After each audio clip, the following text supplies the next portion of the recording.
uriya ni Yesaya uhaye uhanura kugeza azamenyera ubwenge bwo kwanga ibibi ahubwo agakunda ibyiza.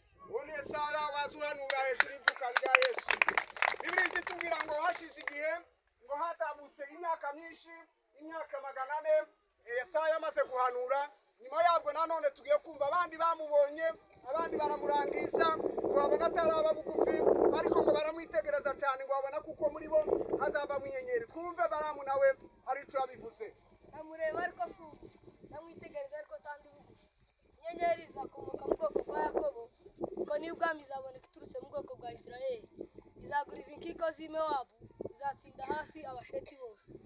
Uwo ni umuhanuzi Baramu nawe arababwira mureba ariko subu ndamwitegereza ndandi bugufi. Nyuma yabwo Bibiliya itubwira ngo icyo gihe ngo hari umutanzi. Uwo mutanzi ngo yari Zakariya, ngo yabaga mu ihema. Kandi ngo igihe kiwe cyari kigeze ngo cyo kuba mu rusengero, kuko yari izamu yiwe ngo abe mu rusengero akora ibintu by'ubutanzi. Rero Zakariya ari hariya, nyuma yabwo hari ijambo ryabaye kuri Zakariya ari kumwe na Elizabeti. Habonetse marayika w'Imana ngo amubonekera ngo ari mu butanzi, aho yari mu butanzi mu ihema, ngo aramubonekera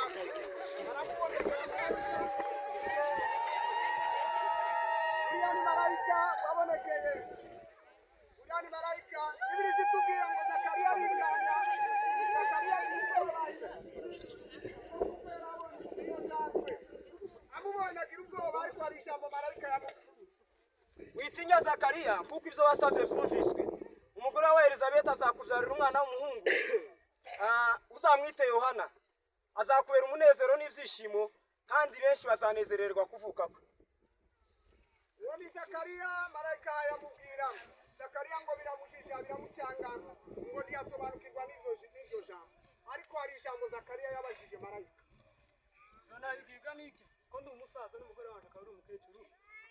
Ati ibyo bizashoboka bite marayika? Ibyo ngibyo bizakunda. Bibiliya itubwira ngo bari ingumba, bari bamaze igihe kandi ngo bashaje batagitegereje ko babyara, ariko baza marayika ngese bizashoboka bite? Twumve hari ijambo nanone marayika amusubije.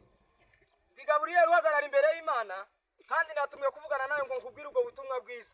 Nuko dore uragobwa kuko utemeye ko amagambo yaje azasohora mu gihe cyayo. Marayika arigendera, marayika aragenda, uko igihe cyose ariko nanone Bibiliya yatubwiye gutya ngo nanone ntibyarekeye aho ngaho.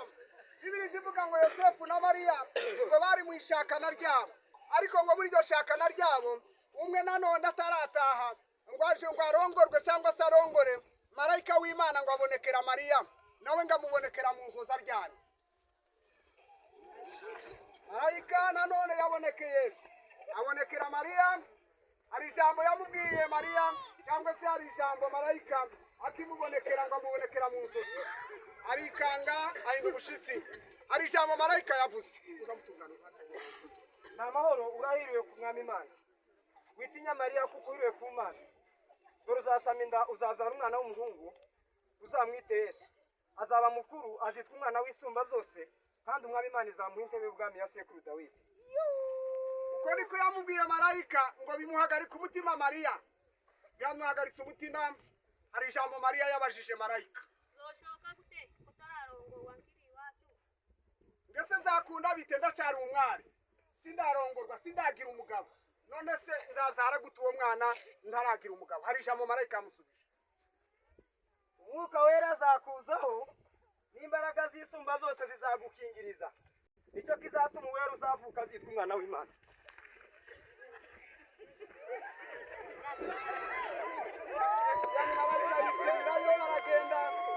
Bibiliya itubwira ngo igihe kiragera ngo kuko Mariya na Elizabeth bari bakundana cyane, haba urugendo rw'igitekerezo cya Mariya aja gusura Elizabeth kwa Zakariya. Mariya agira urugendo aja gusura Elizabeth na Zakariya. Uriya ni Mariya, barahoberanye, bararamukanije, ariko ngo bagihoberana hari ijambo Elizabeth yumvise ngo kubera indamukanyo cyangwa se iyo ntacyo bari baramukanije, hari ijambo Elizabeth yavuze. Mu bagore urahirwa, n'imbuto yo mu nda yawe irahirwa. mbese ibi nabikesha iki ko nyina w'umwami wanje angendereye ijwi ry'indamutso yawe ryinjiye mu matwi yanje umwana asimbagurizwa mu nda no kwishima kandi yahigwa uwizera ibyo yabwiwe n'umwami imana bizasohora ko niko Elizabeti yavuze akimubwira amajambo nawe hari ico Mariya yamusubije umutima wanje himbaza umwami imana n'ubugingo bwanje bwishimira imana n'umukiza wanjye kuko yambonye ubukene bw'umuja wayo kandi abibiye zose bazabituhira Bibiliya ivuga urasomye ahantu kandi ivuka rya Yesu cyane cyane byakunda kuvuga muri Injili muri Matayo na Luka hari ahantu wasoma